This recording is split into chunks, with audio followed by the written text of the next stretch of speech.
স্বাগত আজকে বাংলাদেশে। আপনাদের সঙ্গে আছে আমি খালেদ মহিউদ্দিন। টি-20 বিশ্ব আসরের প্রথম ধাপে অদম্য ছিল টাইগার বাহিনী, কিন্তু আসল লড়াই শুরু হলো হার দিয়ে। এখন বাকি ম্যাচগুলোর দিকে তাকিয়ে দেশের ক্রিকেট প্রেমীরা এসব নিয়ে আজকে আলোচনা। বিশ্বকাপ শুরু। কথা বলতে স্টুডিওতে আছেন জাতীয় দলের সাবেক 3 ক্রিকেটার, আছেন জাহাঙ্গীর শাহ বাদশা, আছেন হাসিবুল হাসান শান্ত এবং আছেন সেলিম সাহেব। স্বাগত আপনাদের। বাদশা ভাই, আপনাকেই প্রথমে জানতে চাইবো যে 55 রানের হার দিয়ে ম্যাচটি শুরু হলো, 201 রান করে ফেলেছিল পাকিস্তান। ম্যাচটি সম্পর্কে কি বলবেন? একটা হচ্ছে কি, বাংলাদেশ টিম কিন্তু এশিয়া কাপ খেলে দে ওয়েন্ট টু ধর্মশালা, তারপর ধর্মশালা ম্যাচ শেষ করে দে হ্যাভ কাম ব্যাক। রেস্টের একটা ব্যাপার আছে এখানে, হ্যাঁ, সেটাও তারা পায়নি। মানে I am not looking for excuse, but I am giving you the time. But the other time আমার কথা হচ্ছে অন্য টিমরা কত দিনের রেস্ট পাচ্ছে। অ্যাকচুয়ালি হচ্ছে কি, আমাদের কোয়ালিফাইং রাউন্ডটা যখন আমরা খেলতে গেছি, কোয়ালিফাইং রাউন্ড খেলা কিন্তু খুব টাফ। এই জন্য টাফ বলি because as a Bangladesh team আপনি যদি পারফর্ম না করতে পারেন, কোয়ালিফাই না করতে পারেন, এটা সবচেয়ে বড় ডিসগ্রেস হইতো, because being a test playing nation. Secondly এই আর উইকেটটা এত ফ্ল্যাট হবে, আই নেভার থট দ্যাট। মানে it was too flat a wicket for Bangladesh bowler. একদম বলের মধ্যে মানে কোনো জানি নাই উইকেটের মধ্যে, মানে আমাদের যে রিপোর্টার ওখানে ছিলেন তিনি বলছেন যে ক্রিকেট, আপনার একটা কথা বলেন, ডেড উইকেট লাইক ডোডো, ওরকম ডোডো ডেড উইকেট ছিল। তবে আমি হাসিবুল হাসান শান্ত আপনার কাছে একটু জানতে চাইবো যে এত ডেড উইকেট করার কারণ কি? ইডেনে ভারত পাকিস্তান যেটাকে তারা মহা রন বলছে শনিবার, তার একটা ড্রেস রিহার্সাল দিচ্ছে এরকম না, সেরকম না। আসলে এখন টি-20 খেলাটা আপনি যদি 2015 খেলা চিন্তা করেন, ওয়ার্ল্ড কাপ অস্ট্রেলিয়ায় কিন্তু উইকেট সবাই ভেবেছিল বাউন্সি হবে, কিন্তু ওইখানে তারা কিন্তু ফ্ল্যাট উইকেট। তো আমার মনে হয় যে টি-20 খেলাটা দর্শক দেখবে, একটা এন্টারটেনমেন্টের জন্য করা হয়, আমার সেটার জন্য মনে হয়। বাট বাংলাদেশের মেইন সমস্যা হচ্ছে যে আজকে খারাপ বল করেছে। বাট এটা হইতেই পারে, একটা দিন হতে পারে। এটা নিয়ে আসলে বেশি আমরা যদি কথা বলি, জিনিসগুলো খারাপ দেখাবে, এবং হারাটা বাংলাদেশের জন্য মাঝে মাঝে দরকার। নাহলে আমরা কতটা ইমপ্রুভ করছি সেটা কিন্তু আমরা বুঝতে পারবো না। আর অনেক দিন পর আমার কাছে মনে হয় যে আমরা যে উইকেটে বল করেছি, এই এরকম ফ্ল্যাট উইকেটে অনেক দিন পর বাংলাদেশ টিমের বলাররা বল করেছে, যার জন্য তাদের অ্যাডজাস্টমেন্টের একটু সমস্যা হয়েছে। আর স্টার্টিং প্রথমেই যখন খারাপ শুরু হয় না, তখন আসলে ব্যাক করা খুবই কম ওভার করতে হয়, 4 ওভার একটা বল করতে হয়। তো ব্যাক করাটা হয় কি, অনেক টাফ হয়ে যায়। অনেক সময় দেখা যায় যে কাম ব্যাক করতে পারে, বাট আজকে পারে নাই। তো এইটার জন্য আসলে আমাদের কি ভুল হয়েছে সেটা নিয়ে কাজ করতে হবে। আসলে সেটা করলে এমন হয় যে সামনের ম্যাচগুলো আমি বোলারদের প্রসঙ্গে আবার আপনাদের কাছে একটু আসবো, যে বোলারদের বল, বিশেষ করে পেস বোলারদের বল প্রসঙ্গে। আপনারা দুজনই, বাদশা ভাইকে আমরা অলরাউন্ডার বলতে চাই, আপনি পেস বোলার, আমরা একটু সেটি শুনতে চাইবো। তার আগে একটু শাহিদ ভাইয়ের কাছে একটু শুনে যাচ্ছি। শাহিদ ভাই, আপনার কাছে কি মনে হয় যে উইকেটটি এরকম, আপনি নিশ্চয়ই দেখেছেন যে নাগপুরে ভারত গতকাল হেরে যাওয়ার পর 80 রানও করতে হয়, 79 রানে গুটিয়ে যাওয়ার পর নাগপুরের উইকেট নিয়ে ব্যাপক সমালোচনা হয়েছে, বলা হয়েছে যে এটা আসলে কোনো উইকেটে হয়নি, আন্ডার প্রিপেয়ার্ড বলেছেন অনেকে। তো সেই বিবেচনায় কি এবার সবগুলি ফ্ল্যাট সারফেসে বানানো হবে? যে এখন যে ইংল্যান্ড ওয়েস্ট ইন্ডিজের সঙ্গে যে মাটিতে খেলছে, তাকেও আসলে আমি যতটুকু দেখেছি একেবারেই মানে বাংলাদেশ কিন্তু একটু বাউন্স হয়ে সে জায়গাও কিন্তু এখানে মানে একেবারে ফ্ল্যাট উইকেট করছে। আসলে মানে আমরা যে উইকেটে খেলেছি ইডেন গার্ডেন্সে, সেখানে কিন্তু আপনার ফ্ল্যাট ট্র্যাক ছাড়া আর কিছু না। এবং এই ফ্ল্যাট ট্র্যাকে সবচেয়ে বড় জিনিস যেটা হয়েছে যে পাকিস্তানি ব্যাটসম্যানরা বল খুব ভালো ব্যাট করেছে এবং আমরা লাইনে বল করতে পারিনি। তো এটার কারণে কিন্তু 200 রান করা সম্ভব হয়েছে। আবার একইভাবে পাকিস্তানি বোলাররা যখন বল করেছে, ওরা কিন্তু দেখেন ওয়ান চ্যানেলে বল করেছে, আমরা কিন্তু ওয়ান চ্যানেলে বল করতে পারিনি। ওদের স্পিনাররা দেখেন, দুজন স্পিনারই স্পেশাল বলবো আমি, আফ্রিদি এবং অফ স্পিনার যিনি ছিলেন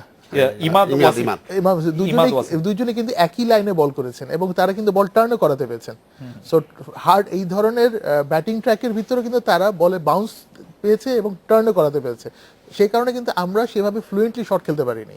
কিন্তু আমাদের স্পিনাররা যখন বল করেছেন, আমরা কিন্তু সেভাবে বাউন্সও আনতে পারিনি বা টার্নও করাতে পারিনি। এটা আরেকটা কারণ হতে পারে, আমরা যখন রিসেন্টলি এশিয়া কাপ খেলেছি তখন কিন্তু মোর সিমিং উইকেট আমাদের এখানে ছিল।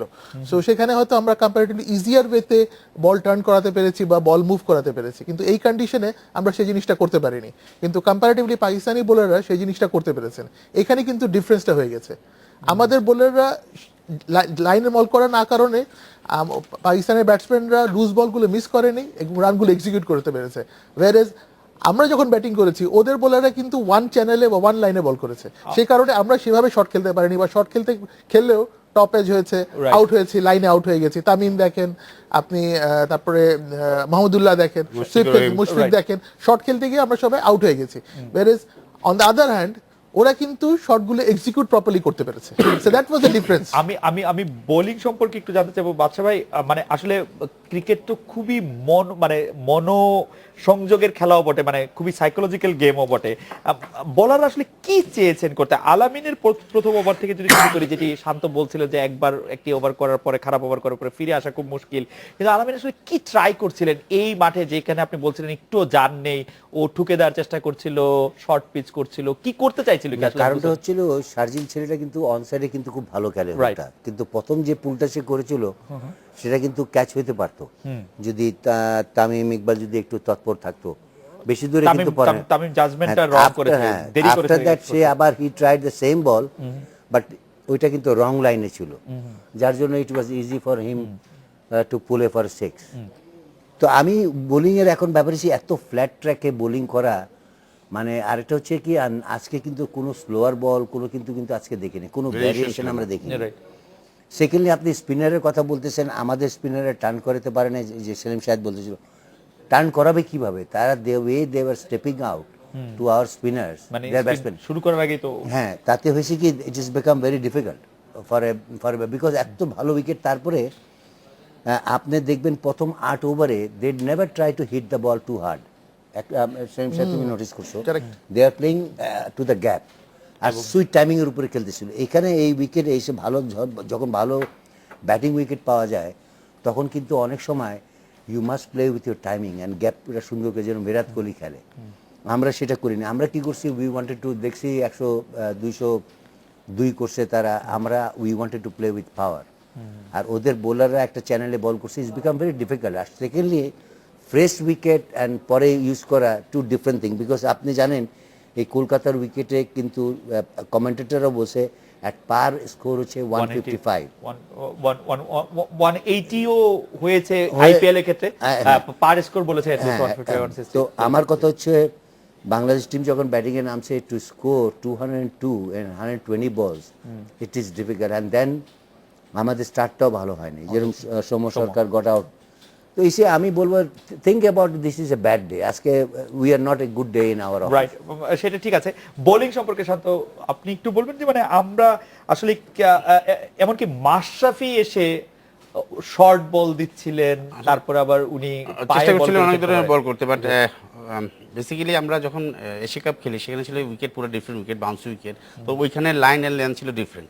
আমরা যদি কোয়ালিফাইং রাউন্ডের উইকেটও যদি দেখি সে ধর্মশালা, সেখানেও কিন্তু দেখবেন কিছুটা বাউন্সি ছিল, সুইং ছিল। বাট যখন একদম ফ্ল্যাট উইকেটে খেলতে আসছি তখন আসলে আমাদের উচিত ছিল ফার্স্ট আমাদের চিন্তা ভাবনা করে বল করা, আমাদের প্ল্যান করা।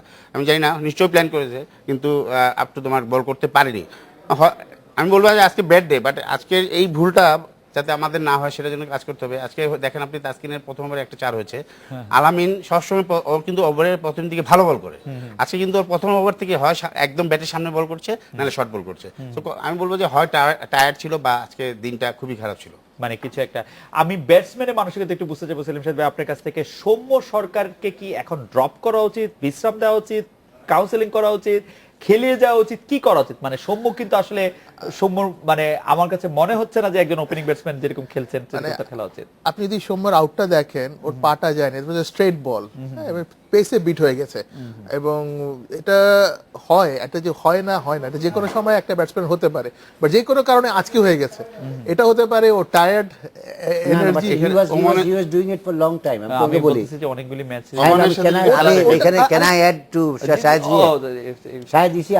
আমি কিন্তু ধর্মশালায় খেলা দেখছি, he is having a problem. What is his main problem which I notice, সে একটা হচ্ছে কি he was not picking the length of the ball. তুমি দেখবা ওই ধর্মশালায় ব্যাটিংও দেখবা, and secondly he was not playing with the, once you don't pick the length of the ball, it is very difficult to play on the line of the ball. এই জিনিসটা তার একটা problem কিন্তু তার হচ্ছে। দেখবা অনেকগুলো বল যেটা সে ড্রাইভ মারতে পারে, he was playing reverse sweep or this sweep, you know, he is trying to play different shots. এখন আমার তো মনে হয় চোখের ডাক্তার দেখানো উচিত। আপনার প্রতি বলে সে অ্যাক্রস খেলছে, ওমানের সাথে প্রতিটা বল মানে সে একটা বল স্ট্রেট খেলে সব cross মানে খেলে। But এখানে এগুলো তার আইকিউর ব্যাপার হ্যাঁ, এটা তার আমার বোঝা আমার উচিত। আমার তো মনে হয় চোখের ডাক্তার দেখানো উচিত। মানে মানে হ্যান্ড আই কোঅর্ডিনেশনের প্রবলেম হচ্ছে এখানে এখানে যেটা ইম্পর্টেন্ট হয় কি যে ওর ভিতর ট্যালেন্ট আছে। এখন যে ব্যাটিং কোচ যিনি আছেন বা যিনি ব্যাটিং স্পেশালিস্ট আছেন, ওর সাথে 1-to-1 অ্যাডিশনাল সেশন করা উচিত যে তোমার এই মিস্টেক হচ্ছে, এগুলো রেকটিফাই করো আলাদা নেটসে আপনার- বা উইথ অ্যাডিশনাল ওয়ার্কআউট করে।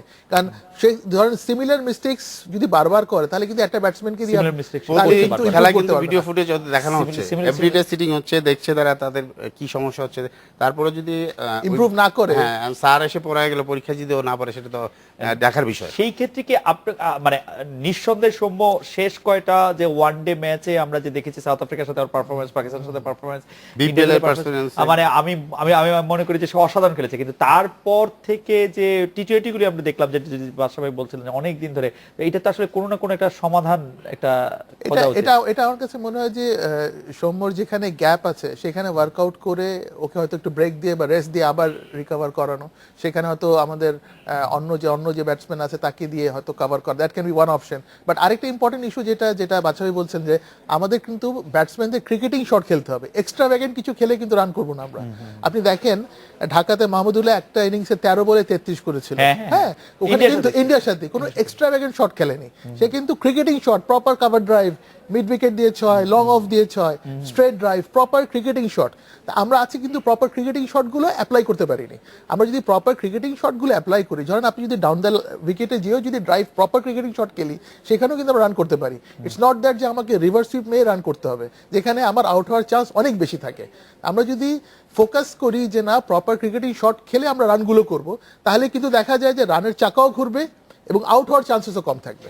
আপনি ফর্মে থাকলে কিন্তু তখন যে আপনি রিভার্স মানে সবকিছু সবকিছু লাগে, সবকিছু হয়। হ্যাঁ, আপনি ফর্মে নেই এই সময় তো আপনার বোঝা উচিত যে আমাকে এখন কিভাবে খেলা হচ্ছে, সেটা যদি সে না বুঝে সেটা তো মানে অনেক দুঃখজনক।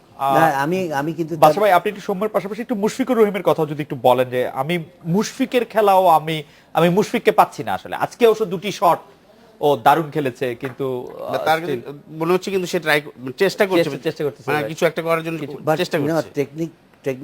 টেকনিকের সাইড দিয়ে কিন্তু মুশফিক কিন্তু one of the best right, batsman in right, our right. Country. এখন হচ্ছে না, নট ইন আওয়ার কান্ট্রি, মানে আমি বলতে চাই যে ও ক্রিকেটেরই একজন ভালো ব্যাটসম্যান হ্যাঁ, আসলে ও কিন্তু technically. Technically he is very sound. Right. এখন হচ্ছে না, এখন হয়তো পারে ব্যাট প্যাচ যেতে পারে আমাদের। Secondly we didn't got that amount of opportunity except প্রথম ম্যাচ ছাড়া ধর্মশালায়। He is not getting enough opportunity to build up his score, যেরকম আজকে সাকিব করতে পারছে, যেটা জানে যে আমি চেষ্টা করবো যদি থাকি।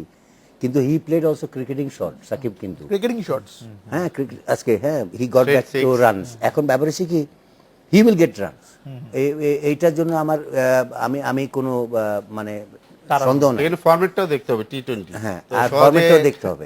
মানে আশাটা খুব তাদের একটু টাফ হয়। It's true যেহেতু যে, হ্যাঁ, adjust করতে- এখন adjust- কথা হচ্ছে আমরা যে নেক্সট ম্যাচ খেলবো 21 তারিখে, we are playing against Australia, we are playing against a powerful side, height all the players height is 6+। Near 6+। Right. এখন এখানে আমরা কিভাবে ওয়ার্কআউট করবো, কি আমরা করবো না করবো, সেটি আপনাদের তিনজনের কাছে আমি একটু শুনতে চাই, এবং পরবর্তী ম্যাচে আপনারা দলে কোনো পরিবর্তন চান কিনা। একটি পরিবর্তন তো অবশ্যম্ভাবী হয়ে আছে, নিশ্চয়ই মুস্তাফিজ আসবেন নেক্সট ম্যাচে খেলতে। পরবর্তী ম্যাচে আপনি কোন একাদশে আপনারা খেলাতে চান, আমরা একটু আপনাদের কাছ থেকে শুনবো। আর আরেকটি প্রশ্ন আমার সবসময় মাথায় আজকে সারাক্ষণই আমার মনে হচ্ছিল, সেটিও যদি আপনারা একটু বলেন যে মাহমুদুল্লাহ 1-2 ওভার মাহমুদুল্লাহকে ট্রাই করানো যেত কিনা। আমার মাহমুদুল্লাহ একটা কোশ্চেন ঘুরতেছিল, মিথুন আলীকে ওই জায়গায় কেন মিথুন খেলানো? মিথুন মিথুনকে কেন খেলানোই হচ্ছে। জি, আমি সেই একাদশের প্রসঙ্গে সেটি আসতেই চাই। আমরা একটা বিরতি নিয়ে ফিরছি।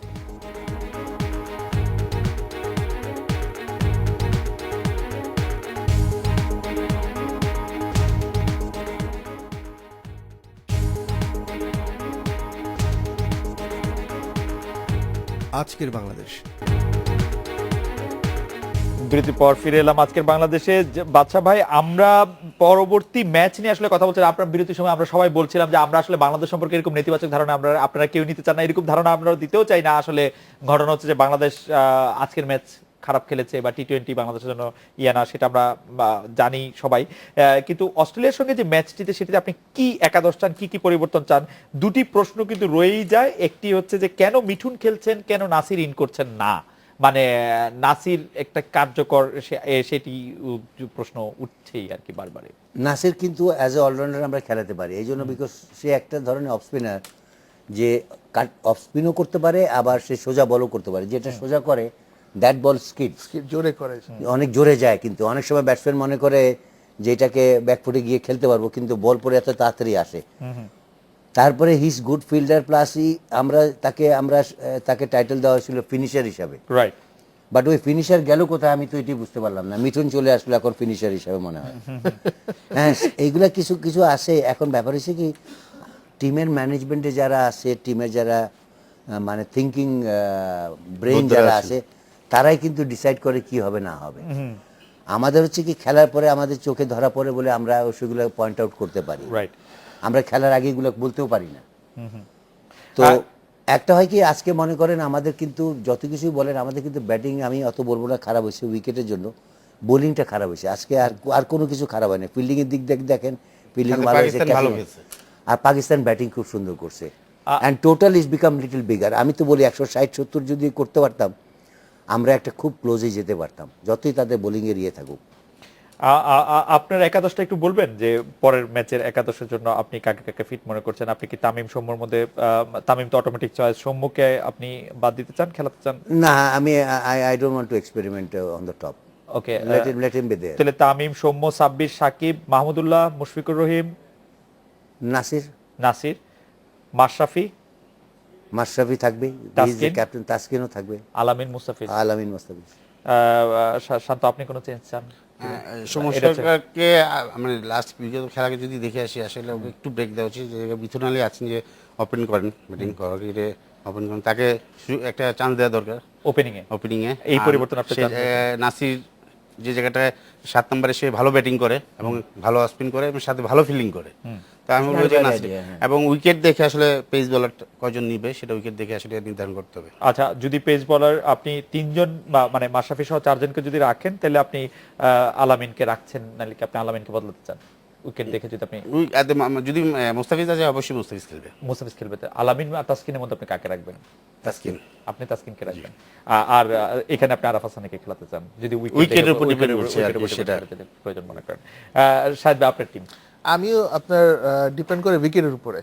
এখন উইকেট কন্ডিশন যদি পেসারদের জন্য যদি থাকে, তাহলে 4 জন পেসার নিয়ে খেলা, মুস্তাফিজ সহ। আর যদি সেটা যদি না হয়, সেক্ষেত্রে আরাফাত সানি থাকা উচিত, এবং সেক্ষেত্রে আপনার মুস্তাফিজ টিমে থাকতে হবে যদি মুস্তাফিজ আসে। যদি মুস্তাফিজ টিমের মধ্যে থাকবে। আর উপরে আমার কাছে যেটা মনে হয় যে, উপরে যেহেতু সৌম্য স্ট্রাগল করছে, এটা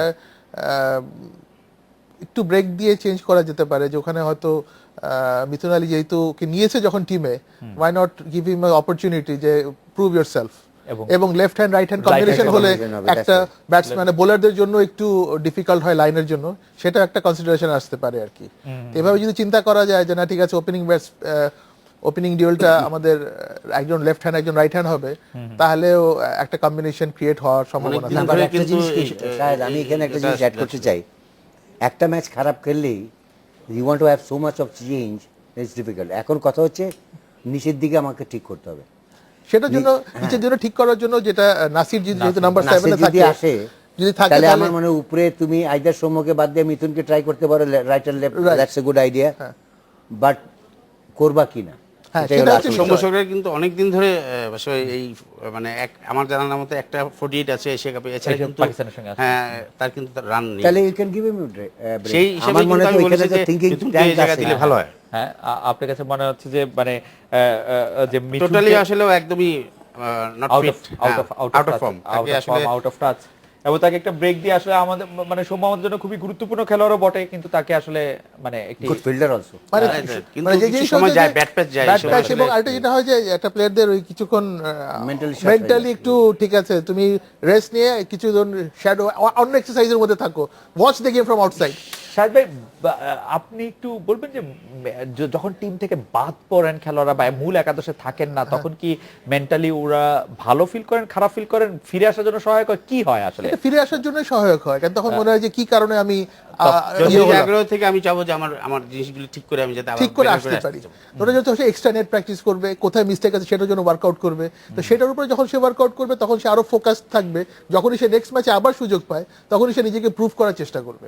বাসা ভাই আপনার কাছে কি মনে হয় যে প্লেয়াররা যখন মানে না, format- প্লেয়ারদের একটা হয় কি, তাদের বন্ধু বান্ধব থাকে, তারাই বলে যে সৌম্য এটা করো, এটা, বিকজ আমাদের দেশে কিন্তু সাজেশন দেওয়ার মতো লোক কিন্তু অনেক পাবেন, অনেকে বলে। Right suggestion দেওয়ার এখন মতো লোক কথা কম। হচ্ছে he has to do it himself, he knows what is the problem is, তার কি প্রবলেম হচ্ছে সে জানে।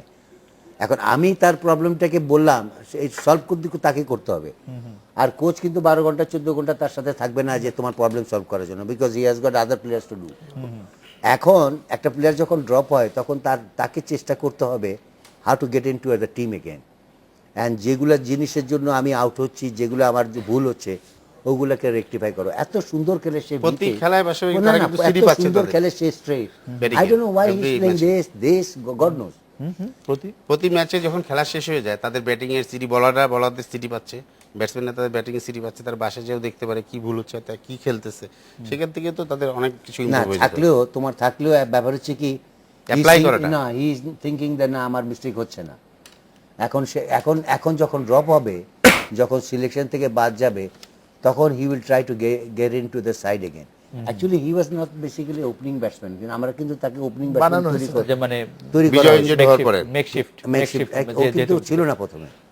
যেহেতু মানে সে ওয়ান ডাউন খেলতো, এবং আমার কাছে মনে হচ্ছে যে সেই ব্যাপারগুলি আসলে একটু বিবেচনা করা দরকার। আরেকটি বিষয় একটু জানতে চাইছিলাম যে একজন আজকের খেলায় যারা মাঠে ছিলেন তাদের মধ্যে বেশিরভাগ অংশ আমরা দেখেছি যে পাকিস্তানকে সাপোর্ট করেছেন ইন্ডিয়ার মাটিতে। এটি একটি অস্বাভাবিক ঘটনা কিনা? না, কলকাতায় এটা পাবেন আপনি, কলকাতায় আপনি অনেক সাপোর্টার আছে কলকাতায় পাকিস্তানি। হ্যাঁ, ওইখানে আপনি বিহারির সংখ্যা অনেক বেশি, তারপরে ম্যাক্সিমাম বিহারের লোকরা, বিকজ সব কাজ কিন্তু কলকাতায় কিন্তু বিহারের লোকরা করে। সেকেন্ডলি, তারপর থার্ডলি, আমরা কিন্তু ভালো খেলিনি, বাঙালি অনেকে ছিল কিন্তু আমাদের সাপোর্ট করেছে, মানে আমাদের একটা সাইড। হ্যাঁ, আমাদের দেশের থেকে যারা গেছে তারা তো সাপোর্টার ছিলই। ওখানে কলকাতায় কিন্তু বাংলাদেশে অনেক সাপোর্টার আছে। কলকাতায় বাংলাদেশে অনেক সাপোর্টার আছে। মানে এইটি বলা হচ্ছিল যে ইডেন গার্ডেন্স মাঠে বাংলাদেশ প্রথম খেলছে, এটিও একটি চাপ সৃষ্টি করতে পারে, এরকম কি মনে হয়েছে? মানে মাঠ কি আসলে চাপ সৃষ্টি করে? না না, আমার কাছে এগুলো আসলে না, বাট এটা bad করে day, সুযোগ হিসেবে সোজা কথা ব্যাড ডে, আমরা কিন্তু খারাপ মাঠে খেলেছি। একটু ইয়ে করে। এই এতটা বাজে কিন্তু আমরা খেলি না, বা এতটা খারাপ করি, কিন্তু এরকম ভাবে প্রথম ওভার থেকে যে খারাপ হয় সেটা হয় না কিন্তু। আর আমার কাছে মনে হয় যে অনেকদিন পরে কিন্তু ফ্ল্যাট উইকেটে খেলা হয়েছে, তো ওইখানে অ্যাডজাস্টমেন্টটা একটু হলেও সমস্যা হয়েছে। শাহেদ ভাই, আপনার সাথে কাছে ঠান্ডা থেকে গরমে আসে আপনার ঠান্ডা, মানে খুব ঠান্ডা থেকে আসলে মানে মানে মানে পুরো ডিফারেন্ট ওয়েদারে চলে আসছে কিন্তু। একদমই let's try different that weather। Something. জি, আসলে এখানে অ্যাড করার একটা বিষয় যে যে কোনো কারণেই হোক আজকে আমাদের জন্য ক্লিক করে নাই, let's put it that way. আর it's not the end of the life যে আমাদের Right, ঠিক আছে আজকে একটা জিনিস হয়ে গেছে, লেটস ফাইট ব্যাক। আমাদের নেক্সট ম্যাচ, হ্যাঁ, অস্ট্রেলিয়ার সাথে ম্যাচ আছে, অস্ট্রেলিয়ার সাথে উই ক্যান ফাইট ব্যাক। আমাদের যেখানে যেখানে গ্যাপস হচ্ছে সেই গ্যাপসগুলো আমরা যদি কভার করতে পারি, সে বোলিংয়ে যেমন আমরা ওয়ান চ্যানেলে বল করতে পারিনি, সো বোলারদের জন্য let's work on that, one চ্যানেলে বল করা। ব্যাটসম্যানরা আমরা ক্রিকেটিং শটের উপর মোর ফোকাস যদি থাকি, তাহলে আমার মনে হয় যে আপ টু 160 170 পর্যন্ত চেস করা আমাদের এবিলিটি আছে। বাট 200 হয়ে গেলে ইট উইল বি ডিফিকাল্ট, এটা difficult for any team, for any difficult team. for- reality সেটাই। তো এই সমস্ত জায়গা কিন্তু আমরা যদি ওয়ার্কআউট করি, আমার মনে হয় যে we can have close match with any team. আমরা একটু পজিটিভ নিয়ে কথা বলতে চাই বিরতির পর ফিরে এসে। যে 55 রানে হারলেও বাংলাদেশের কিছু মুহূর্ত, কিছু ব্যক্তিগত পারফরমেন্স, অবশ্যই সাকিব 50 করেছে, যেটি আসলে আমরা সাকিবকে দেখেছি, যেটি বলছিলেন শাহেদ ভাই, যে বাদশা ভাই, শান্ত ভাই সবাই বলছিলেন যে খুবই ভালো ক্রিকেটিং শট খেলছিল, সৌম্য একটি অসাধারণ ক্যাচ নিয়েছে। তারপরেও আমরা যদি প্রাপ্তির জায়গায় দেখতে চাই, যে একটি বড় প্রাপ্তি তো বটেই, যেটি বাদশা ভাই শুরু করেছিলেন, যে আমাদেরকে বাছাই পর্ব খেলতে হয়েছিল, সেখান থেকে যদি আসলে আমরা বাদ পড়ে যেতাম, মানে আরো ডিজাস্টারাস হতো। দ্যাট ওয়াজ তো মেন্টালি, ওটা কিন্তু মেন্টাল প্রেসার কিন্তু অনেক বেশি ওইটা কোয়ালিফাইং রাউন্ড খেলা। এবং কোয়ালিফাইং রাউন্ড খেলা যেহেতু আন্ডারডগদের পক্ষে সবকিছু থাকে, এবং ধর্মশালা এমন একটি জায়গা ছিল যেখানে সবসময় বৃষ্টি হচ্ছে, কি হচ্ছে না হচ্ছে, খেলা কটুক হচ্ছে না হচ্ছে, সেগুলির উপর অনেক কিছু ডিপেন্ড করে। শান্ত কি মনে করেন যে বাংলাদেশের প্রাপ্তির জায়গাগুলি? সবচেয়ে বড় জিনিস যে সাকিব রান করতে পেরেছে, এর আসলে অনেকদিন ধরে সে রান করতে পারছিল না। এই জায়গাটা সে আমার মনে হয় বিশাল আমাদের একটা পজিটিভ দিক কাজে দিবে। সাকিবের যে জায়গায় ব্যাটিংয়ে যায় সে জায়গায় কিন্তু রান আসলে আমাদের বাংলাদেশ টিমে কিন্তু অনেক রান হবে।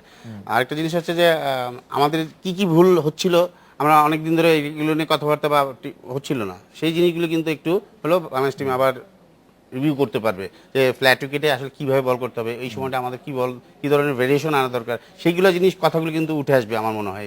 এটা হলো বিশাল পজিটিভ একটা দিক আমি দেখছি। আর সেকেন্ডলি আমরা একটা বিরাট বড় গ্যাপও পাচ্ছি কিন্তু, ধরেন আমাদের খেলা 17 থেকে 20 তারিখ পর্যন্ত এই মানে অনেক দিন পরে আমরা মানে ওই যে একটা big এটা gap বড়- after এশিয়া কাপ। আমাদেরকে অবশ্য চেন্নাই যেতে হবে, চেন্নাই না, বেঙ্গালুরুতে আমাদেরকে এর চেয়েও একটি ফ্ল্যাট উইকেট দেওয়া হবে এরকমই বলছেন যারা। যাই হোক শাহেদ ভাই, আমি আপনার কাছে আবার আসব, ফিরে এসে আপনার কাছ থেকে জানতে চাইবো যে গত কিছুদিন ধরে মুশফিকুর রহিমকে নিয়ে যে কথা আমরা বলছিলাম, যে মুশফিকুর রহিমকে কিছুটা out of touch, out of form মনে হচ্ছে। আজকে শান্ত বললেন যে কিছুটা সাকিব ফিরে এসেছেন, মুশফিকুর রহিম কি ফিরে আসার আভাস দিচ্ছেন কিনা? দেখুন, form is temporary, class is permanent. হ্যাঁ, মুশফিক কিন্তু আমাদের দেশের কনটেক্সটে ইজ এ কোয়ালিটি প্লেয়ার এবং ইজ এ প্রুভেন ট্যালেন্ট। একটা প্রুভেন ট্যালেন্ট প্লেয়ারকে যদি কোনো কারণে স্ট্রাগল করে, তাকে আমাদের সাপোর্ট দেওয়া উচিত এবং তাকে আমাদের রিকভারি করতে সাহায্য করা উচিত। এবং এখন যে সিচুয়েশন, যে অবস্থায় আছে, Mushfiq needs one good innings. আজকে কিন্তু সে ভালো খেলছিল, ভালো খেলা শুরু করেছিল এবং মিডল অফ দ্য ব্যাটে সে টাইম করছিল, বাট যে কোনো কারণে সে আউট হয়ে গেছে, কারণ রান রেটের একটা হিউজ প্রেশার পড়ে গেছে। রান রেট 12-14 উপরে চলে যাচ্ছিল রান রেট। সো এই সমস্ত কারণে হয়তো এক্সিকিউট করতে পারেনি, কিন্তু অন্যদিকে সাকিব কন্টিনিউ করে গেছে, but he ended up scoring 50, তারপর আমরা 50 রানে হেরেছি। এখানে যে জিনিসটা ইম্পর্টেন্ট, যে মুশফিক সুযোগ পাওয়া মাত্র যদি একটা লং ইনিংস খেলতে পারে, অর্থাৎ তাকে তো টাইম দিতে হবে, টাইম পেতে হবে, একটা বড় ইনিংস বা 40-50 করার মতো টাইম পেতে হবে। সেই সুযোগটা যদি পায় এবং অ্যাভেল করতে পারে, আমার মনে হয় যে it is just matter of time, সময়ের ব্যাপার। আমরা একটা বিরতি নিচ্ছি, বিরতির পর ফিরে এসে বাদশা ভাই আপনাকে জানতে চাইবো যে বেঙ্গালুরুতে আমাদের যে ম্যাচ অস্ট্রেলিয়ার সঙ্গে, সেখানে টস কতটা গুরুত্বপূর্ণ ভূমিকা পালন করতে পারে। টসে জিতে আমরা ব্যাটিং বা ফিল্ডিং কোনটা না আমাদের জন্য যুক্তিযুক্ত হবে, কত রান আমাদের জন্য সেফ হবে, বা আমরা কত রান আটকে রাখতে পারলে আমরা একটা ভালো ফাইট দিতে পারবো। আমরা একটা বিরতি নিচ্ছি, পরের ম্যাচটা নিয়ে একটু আলোচনা করতে আপনার কাছে ফিরছি আপনার কাছে।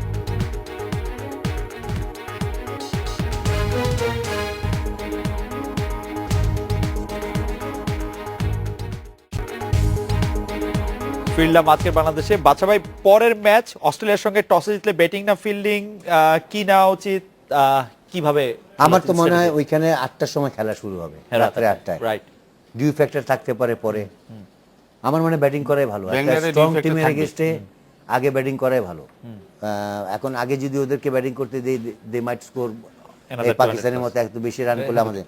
আমরা যদি প্রথমে ব্যাটিং করে যদি 160-70 করতে পারি, অ্যান্ড দেন আমাদের যে অ্যাটাক আছে খারাপ না, যদি ঠিক মতো জায়গা মতো বল করতে পারে, আর যদি দু একটা রান আউট, দু একটা ভালো ক্যাচ দিতে পারে, we might win the match. আর আমরা জানি ওখানে আমরা আন্ডারডগ হিসেবে যাচ্ছি, তো ন্যাচারালি আমাদের প্লেয়ারদের অন্য ধরনের একটা চিন্তাধারা থাকবে না, we are going to play Australia এরকম আছে আমরা তারপরে অস্ট্রেলিয়ার সাথে আমরা কিন্তু অনেক দিন পরে খেলতেছি, কিন্তু আমরা কিন্তু ওয়ার্ল্ড কাপে অস্ট্রেলিয়ার সাথে খেলিনি। রাইট। তো এইটা নতুন একটা টিম আমরা খেলতেছি অনেক দিন পরে, maybe 2-3 years we didn't play with Australia. অস্ট্রেলিয়ার আমাদের এখানে ওয়ার্ল্ড কাপে তো আমরা খেলিনি because range wasn't out. Australia আমাদের এখানে আসার কথা ছিল, সেটা ওরা আসেনি। তো এখন কথা হচ্ছে ওইখানে 8টার সময় খেলা শুরু, কিন্তু রাত্রে।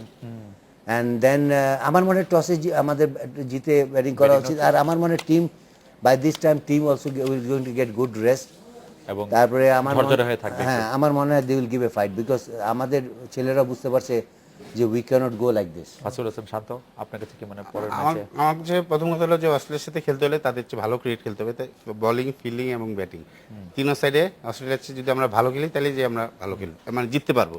আদারওয়াইজ অস্ট্রেলিয়ার সাথে জিততে হলে টাফ হবে। যদি আপনি আগে ব্যাট করতে চান, আগে বল করতে চান, আপনি বলছেন আসলে ওয়েদার, এখানে ব্যাঙ্গালোরের ওয়েদার কিন্তু আপনার যদি কোনো সময় ball ঠান্ডা grip গরম করতে যদি থাকে, অসুবিধা হয়। কিন্তু মানে আপনার না গরম না ঠান্ডা ব্যাঙ্গালোরের যে ওয়েদারটা থাকে। আর উইকেট আসলে এখানে মানে রাতে 8টার সময় খেলা, তো উইকেট না দেখে আসলে এখান থেকে বলাটা ভেরি ডিফিকাল্ট যে না, আপনি but due আগে factor ব্যাটিং আছে। করবেন না পরে ব্যাটিং করবেন, না, ডিউ ফ্যাক্টর আসলে এটা বলা ভেরি ডিফিকাল্ট। না, দেখো নিউজিল্যান্ড 126 করে জিতলো না, বল টার্ন করতেছিল, এরকমও তো উইকেট পেতে পারো। How do you know that? এর জন্য তো বলছি উইকেট না দেখে আসলে আপনি বলতে পারেন না যে আমি আগে ব্যাটিং করবো আগে বোলিং করবো। কত রান হলে মানে আপনি অস্ট্রেলিয়ার সাথে আসলে এটাও একই কথা।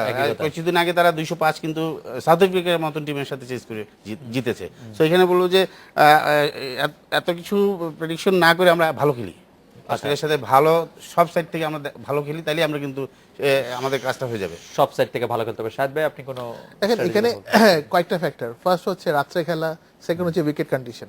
তো উইকেট কন্ডিশন এবং রাত্রে খেলা দুইটা কনসিডারেশন ডিপেন্ড করতেছে আমরা টসে যদি জিতি তখন আমরা ব্যাটিং করবো না বোলিং, আর যদি টসে যদি হারি তাহলে সেটা তো আমাদের কন্ট্রোলের বাইরে। তারপরে আসে আমাদের তিনটা department, batting, bowling and fielding. ব্যাটিংয়ে যাতে আমরা আমাদের লিমিটেশনসের ভিতরে থাকি, অর্থাৎ ক্রিকেটিং শর্টসের উপর থাকি, এক্সট্রাভ্যাগেন্ট কিছু করতে গেলে কিন্তু আমরা সমস্যায় পড়ি, যেটা আমরা দেখে আসছি। তো আমরা আমাদের মিস্টেক থেকে যদি না শিখি তাহলে কিন্তু আমরা আবার স্ট্রাগল করব। আর বোলিংয়ে যে মিস্টেকটা আমাদের রিসেন্টলি হয়েছে সেটা যাতে আমরা রিপিট না করি। আমরা কিন্তু ওয়ান চ্যানেলে বল করি নাই, আমরা যদি ওয়ান চ্যানেলে বল করতে পারি বা টাইট বোলিং করি তাহলে যেই অপোনেন্টে আসুক তার কিন্তু রান করতে একটু কষ্ট হবে, বা সে তখন রান করতে গেলেও সুযোগ দিবে। তো ওই সুযোগটা তখন আমাদের যদি কাজে লাগাতে পারি তাহলে কিন্তু আমাদের একটা আপার হ্যান্ড সিচুয়েশনে আমরা থাকতে পারবো।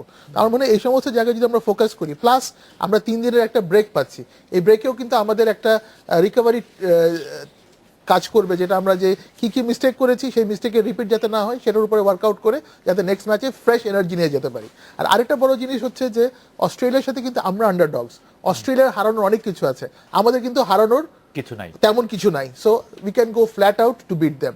সো সেটার জন্য কি additional 2 brilliant catches, 2 brilliant run outs can change the game. যেটি মানে তবে সেই 2 ব্রিলিয়ান্ট ক্যাচেস এবং 2 ব্রিলিয়ান্ট রান আউটসটা হওয়াটা খুব বেশি জরুরি।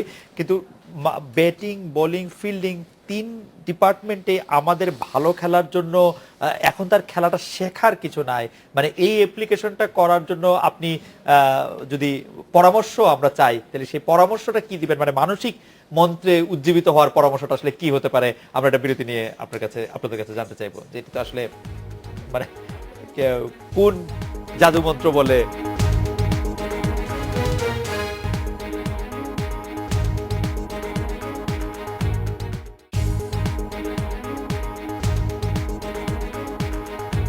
আজকের বাংলাদেশ। ফিরে এলাম। আজকের বাংলাদেশে কোন মন্ত্র বলে উজ্জীবিত করা যায় বাংলাদেশকে, যেখানে টি-20তে ঠিক আমাদের খেলা নয় বলে মনে করছি আমরা সবাই। ওয়ানডেতে আমরা যত স্বচ্ছন্দ, টেস্টেও আমরা যত উন্নতি করছি, টি-20তে এশিয়া কাপে আমরা ভালো খেললাম বটে, কিন্তু আসলে কি মন্ত্রে আমরা উজ্জীবিত হব? না, আমরা তো উজ্জীবিত এই জন্য বিকজ আমাদের টিমের পারফরমেন্স দেখেন না ফ্রম দি ওয়ার্ল্ড কাপ। আপনি যদি গ্রাফটা দেখেন, we is going up all the time. আমরা কিন্তু ইন্ডিয়ার সাথে হারি, এখানে হারি এশিয়া কাপে, আমাদের কিন্তু খেলা কিন্তু খারাপ হয়নি। এখানে আজকে একটা ম্যাচ খারাপ হয়ে গেছে সামহাও, ওইটাকে এখন এটা নিয়ে এত আলোচনা না করে let's hope for the best. I think we will going to play well against মানে আপনি আমাদেরকে যে ভালো খেলা খেলতে হবে, যেটির কথা আমরা বারবার বলছি, সেই ভালো খেলতে হলে আমাদের কোনো মানসিক বুদ্ধি মানে পরামর্শ এরকম দরকার কিনা, কোনো উজ্জীবনের কোনো মন্ত্র শোনা আমার মনে হয় দরকার আমাদের আমরা টিমে যে ভালো লাস্ট যে খেলাগুলো খেলে আসছি ওগুলো মনে করলেই আমরা কিন্তু ভালো খেলবো। আচ্ছা, লাস্ট খেলাগুলি মনে করলে আমরা ভালো করি। শাহিদ ভাই, আপনি?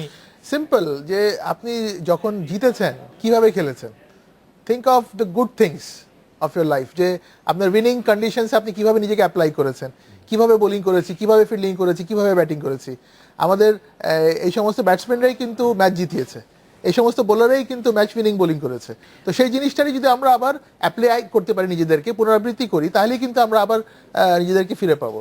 আর শাহিদ ভাই, বড় টুর্নামেন্টে কিন্তু আসলে নানা ধরনের ঘটনা ঘটে। আপনি যেটি বাদশা ভাই বলছিলেন যে আমরা আমাদের টিমের কথা তো বলছি, কালকে তো নাগপুরে ভারত নিজেদের মাটিতে বানানো উইকেটে, আমি স্কোর কার্ডটি আসলে দেখছি যে 126 রান করার পরে সবাই বলছিল যে 126 ভারত মানে 6 ওভার হাতে রেখে 5 ওভার হাতে রেখে করে ফেলবে, কিন্তু তারা আসলে 79 রানে অল আউট হয়ে গেছে।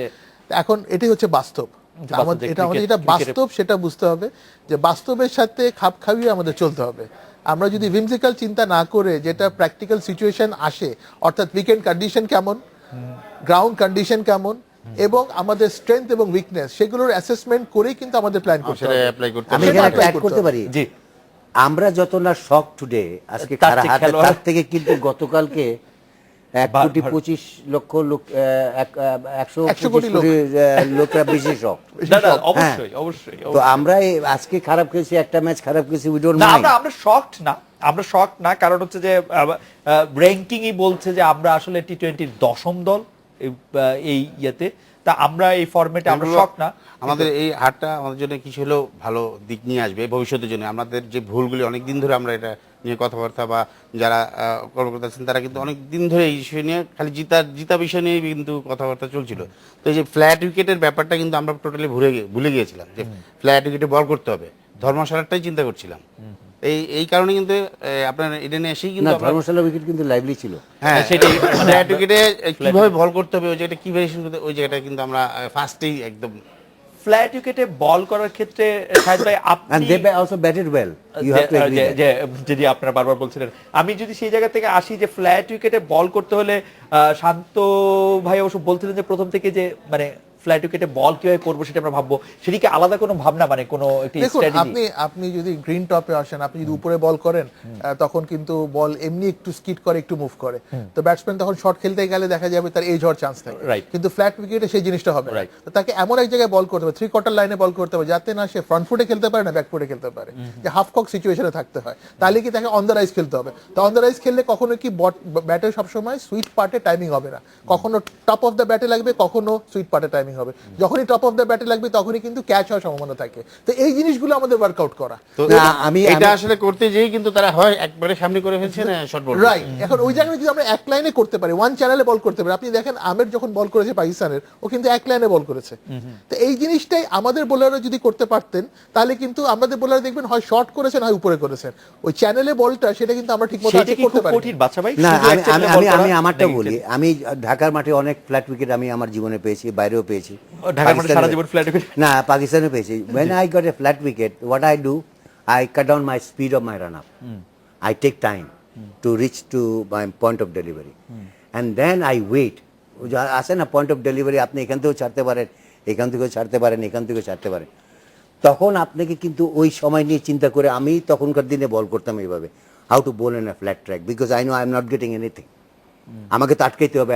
আর আমাকে তো গাজী আশরাফ লিপু 3 স্পেলে বল করাবে, একবার 4 ওভার করায়, একবার 3 ওভার করায়। সারা জীবন বাংলাদেশ টিমে ইউ করে গেলাম। যখন একটু রান কন্টেন্ট হলো, আবার বাচ্চা যা অফ। তো আমার মতো কষ্ট বোধহয় বাংলাদেশ টিমে বোলিংয়ে কেউ করেনি। 2 ওভার করা অফ, রাখো, বাচ্চা আবার 2 ওভার পরে করবে, এরকম আমার গেছে। আমার চিন্তাধারা, আমি এই ধারায় বল করতাম। এখন ব্যাপারে কি আমরা কিন্তু সেমভাবেই গেছি, কিন্তু প্রত্যেকটা বল তাতে হয়েছে কি লেন্থ অ্যান্ড লাইন ডাইরেকশন একটু চেঞ্জ হয়েছে। তখন বোলারদের চিন্তা করা উচিত ছিল যে না, এখানে আমি বল করলে আমি মার খাবো, আমাকে এখানে করতে হবে। ওই যে একটু আগে বললো we bowl in all the channel. আমাদেরকে চ্যানেলও কমানো উচিত ছিল, আমাদেরকে রান আপটাও একটু স্টেডি করা উচিত ছিল, এবং পয়েন্ট অফ ডেলিভারিটাও একটু টাইম নেওয়া উচিত ছিল। আমি ছেড়ে দিলাম না। একবার once you leave the ball from your hand, it gets into read batsman করাটা সবচেয়ে টেরিটরি। বড় জিনিস, আমরা রিড করি কি হ্যাঁ, করে। আমাকে তো রিচ করতে হবে, বিকজ 2020 ক্রিকেটে ব্যাটসম্যান কিন্তু অনেক কিছু করে, কিন্তু এগুলো এখন আমার ধারণা, এখন আমি যখন খেলতাম তখন ধারণা। আমরা আরেক পেস বোলার, নবীন পেস বোলার টি20তে আসলে খেলি নিয়ে এইভাবে বলতে পারবো না, বাট ফ্ল্যাট উইকেটে আমার ইয়ে ছিল যে ফ্ল্যাট উইকেটের ক্ষেত্রে মানে যেটি শাহেদ ভাই জায়গায় বলছিলেন যে বলবো, three batsman, quarter। যে আপনি চ্যানেলে বল করা কি শাহেদ খুব ভাই কঠিন কিন্তু কিনা? বলে গিয়েছেন যে যে শাহেদ ভাই three মানে quarter ওইটা বল করা। কঠিন কিনা না, আমার channel এ কাছে বল কিন্তু করা? যখন বলটা পুরনো হয়ে যেত, আমাকে তো ফ্ল্যাট উইকেটে আমি বল করতে মজা পেতাম, কারণ তখন আমার দেখা যেত রিভার্সিং হতো বা যাই হোক ন্যাচারাল জিনিস, তখন আমি 3 কোয়ার্টারে বল করতাম। তো শাহেদ ভাইরা আমার বোলিং দেখেছেন ওই সময়, তো আমি ফ্ল্যাট উইকেটে কিন্তু বোলিং করেছি। তো আমি 3 কোয়ার্টারে বল করতাম, নতুন বলটা চেষ্টা করতাম একটু আপ করতে, যাতে সুইং করে বলটা, তখন যে আমি হয়তো কট বিহাইন্ড বা বোল পাচ্ছিলাম। বাট টি20 ফর্মেটটা কিন্তু পুরো ডিফারেন্ট। সেই জায়গায় মেন্টালিটির ব্যাপার আছে, 4টা ওভার বল করবো, একটা বাজে হলে কিন্তু পরে আবার একটা বল বাজে হলে আবার 4 হয়ে যাবে। তো এই মেন্টাল প্রেশারটা কিন্তু আমাদের ছিল না, ওদের কিন্তু এই মেন্টাল প্রেশারটা থাকে। সো তাদেরকে আগে থেকে প্ল্যান করে নিতে হবে যে আজকে ইডেনের উইকেটটা পুরো ফ্ল্যাট, তবে আমাকে কী বল করতে হবে সেটা তাদের কিন্তু আগের থেকে হোমওয়ার্ক করে নিয়ে তারপর মাঠে যেতে হবে। কারণ যারা বাইরের বলার তারা কিন্তু ভালো করে এই জায়গাটা, তারা হোমওয়ার্ক করে কিন্তু মাঠে সেটা অ্যাপ্লাই করতে পারতেছে। কিন্তু শান্ত ভাই 3 কোয়ার্টার লেংথে 6টা বল করা, বা আমি যে কয়টা চাই সেই কয়টা বল করা কি খুব কঠিন কোনো কিছু? কঠিন এবং আবার প্রেডিক্টেবল হলে ও তো এটাকে ফুল টস না, প্রেডিক্টেবল হবে কেন? এখন আপনি 6টা বল আসলে এক জায়গায় করা একটু ডিফিকাল্ট। 6টা বল না, করা কি? ভেরি পেস তো ভেরি। হয়তো বাসায় যে আমি শুনেছি যে উনি চাইলে একটা 6টা বলই হয়, বাট আমি একজন না, সবাই তো করা যায়, হতে পারে করা যায় না কেন? বাট আমাদের সময় তো এই ধরনের শর্ট ব্যাটসম্যানরা খেলতো না। এখন তো ব্যাট মোটা, অনেক ধরনের শটই, অনেক ধরনের প্লেয়াররা much fitter, much stronger, because তারা they go for lot of training and but আমার কাছে এবং যেটা মনে হচ্ছে batting অনেকদিন quality পরে অনেক, কিন্তু তারা একটু ফ্ল্যাট উইকেটে বল করেছে। বাংলাদেশের উইকেট কিন্তু এরকম ফ্ল্যাটই থাকে। আপনি তারা কিন্তু অনেকদিন পরে এরকম ফ্ল্যাট উইকেটে এত বড় ইভেন্টে পাকিস্তানের সাথে খেলছে, আর পাকিস্তান কিন্তু বেশি ভালো ব্যাটিং। শাহেদ ভাই আমরা একদম শেষ 30 সেকেন্ড বাংলাদেশের জন্য ভালো কিছু শুনে আমরা দেখুন, কনক্লুড করি। বাংলাদেশের সবচেয়ে বড় প্রাপ্তি যে আমরা এই ম্যাচটা হেরে আমাদের জন্য একটা শিক্ষা যে আমাদের কোথায় কোথায় গ্যাপ আছে সেগুলো কভার করা। এই কাভারেজ যদি আমরা করতে পারি আমরা বেটার ক্রিকেট খেলবো সামনের ম্যাচগুলো, এবং সামনের ম্যাচগুলো বেটার ক্রিকেট খেলার যেটা সবচেয়ে বড় উপাদান সেটা হচ্ছে আমাদের অ্যাপ্লিকেশনটা ঠিক রাখতে হবে। খালি মুখে বললে হবে না বা শুধু ডিসকাস করলে হবে না, আমাদের মাঠে অ্যাপ্লাই করতে হবে ক্রিকেটিং অ্যাবিলিটিস। এক্সট্রাভ্যাগান্ট কিছু করার দরকার নেই, ক্রিকেটিং অ্যাবিলিটিসের অ্যাপ্লিকেশন হলেই আমরা বেটার ক্রিকেট খেলবো। বাসা ভাই, আপনি কি শেষ কথা কিছু বলবেন? আমি তো বলবো forget about this match, it's today is a bad day. Office in আমরা ভালো খেলি, এটাই কিন্তু আমাদের আমরা আমরা T20 আমরা আমরা we know যত how to বড় win. We team played হয়নি। very well against in the World ভালো Cup, খেলি we beat আমরা। England. আমরা এটা খালি ওখানে 50 ওভার